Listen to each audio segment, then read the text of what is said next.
Okay, so we have so far created a body parameter model class and some unit tests to go with it. And I could now use that in my code behind the XAML. But I'm going to add an additional layer of abstraction. I'm just going to create something called my BMI model, because I also need to calculate the body mass index, which is simply the weight divided by height squared.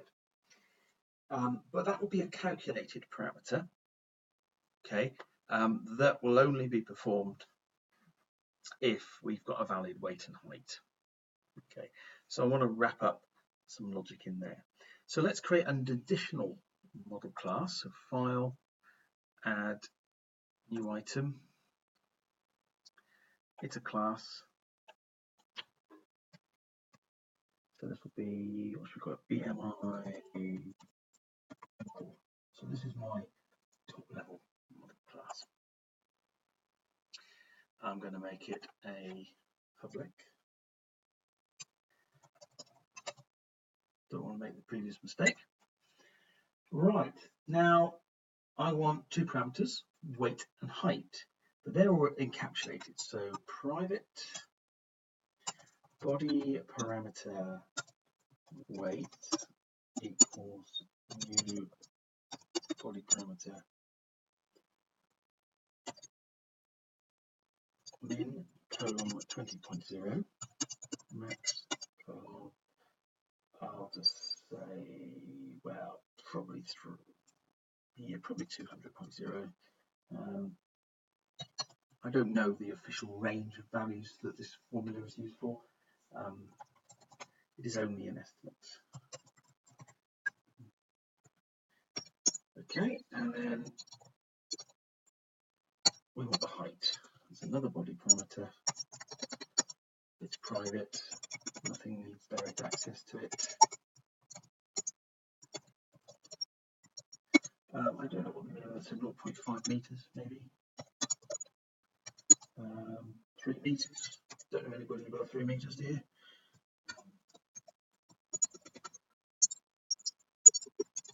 I don't. And then the units for that is meters. That's important. Right, so that's our basic data. We'd like a constructor. Public.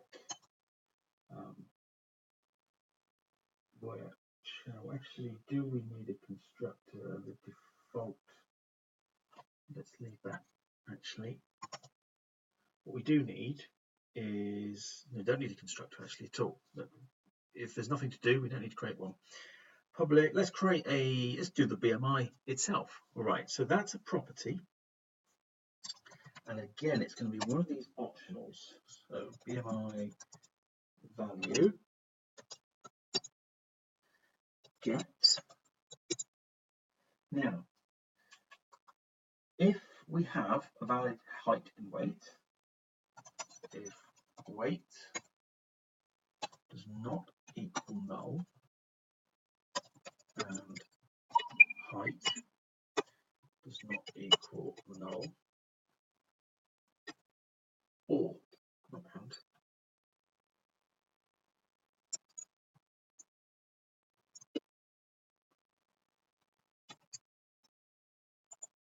and, no, and, oh, silly me, that'll be a bad mistake.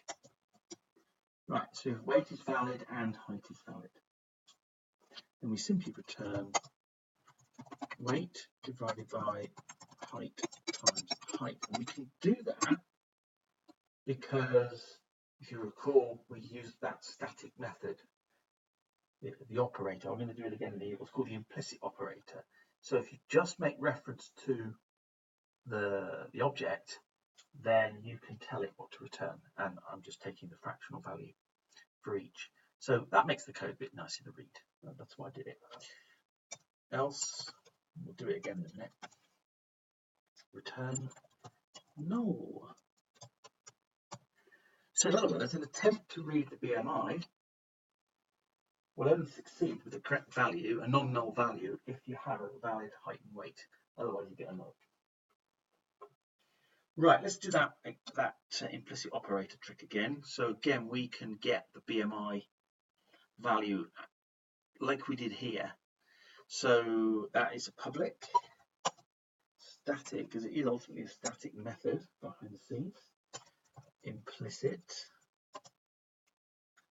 operator. And it's again a double question mark, and we need a BMI model M. Return M dot BMI value. Okay, that's good. Now we need to propagate the weight and height through to these two as strings. That's really easy. So let's just do those. Public bool, no wrappers really, thin wrappers. Set weight as string. String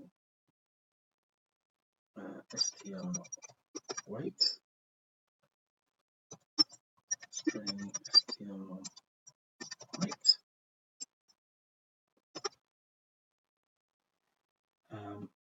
Sorry, rubbish. Add string error string. Okay, and then we're returning weight. No, weight dot set value from string. We're just passing through really.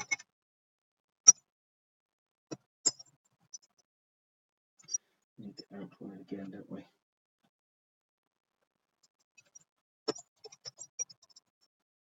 So that's just a thin wrapper around the specific API for the specific parameter.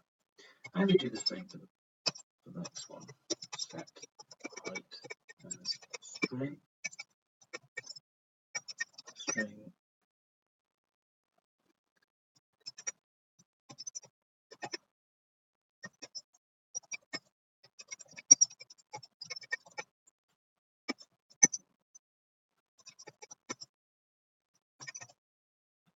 height dot set value from string. The height out press string. Oh, not book. Oh. Now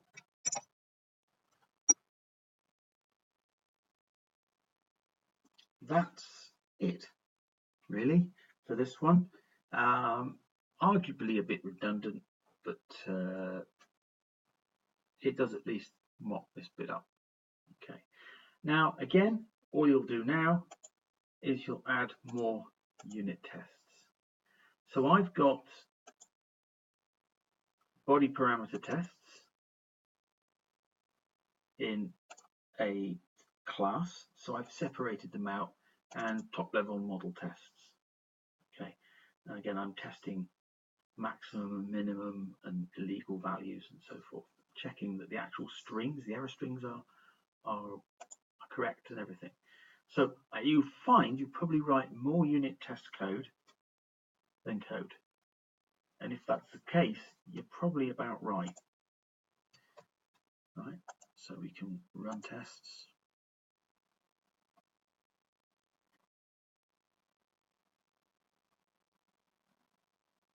See what we get.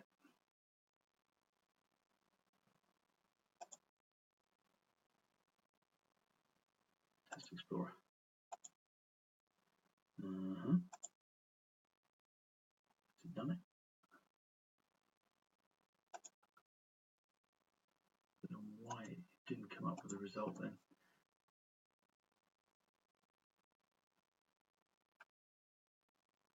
Certainly not said anything's failed. Oh, hang on. Yeah, sorry, yes, there they are. The model tests have passed. And I can run the parameter tests as well. There we go. So probably some more work to do there, but with a simple right click, I can quickly test the API surface of my model code. So the next task is to integrate it into the project now, so we can start hooking up the UI and the model.